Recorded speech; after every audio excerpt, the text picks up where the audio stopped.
Hello, my name is Hugh and welcome to my channel. A couple of days ago my wife asked me to make another pepper grinder, but this time for her sister, my sister-in-law, for her birthday. So I've made quite a few pepper grinders, but I've never used colour on one. So I've decided I've got some fairly nice bits of plain sycamore or in the workshop. So yeah, I'm going to turn a pepper grinder, then I'm going to use some colour. But yeah, I've already finished my tea, so it's time to get out in the workshop. See you soon.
yeah.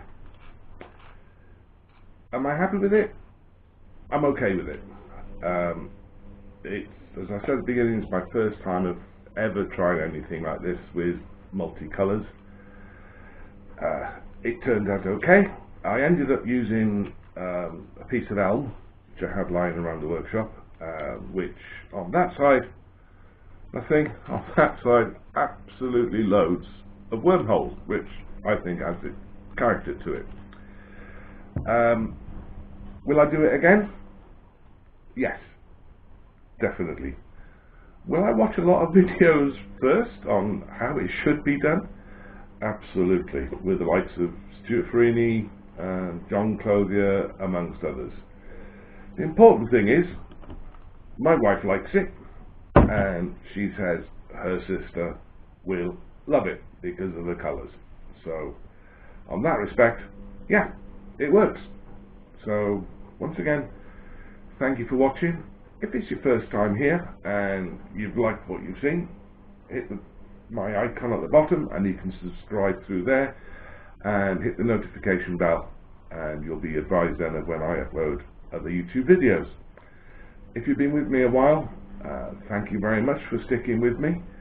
Please, all of you, leave a comment, either a thumbs up, a thumbs down, I don't mind, but if you give it a thumbs down, please let me know what you didn't like, because I'm not going to be able to improve if I don't know what I'm doing wrong.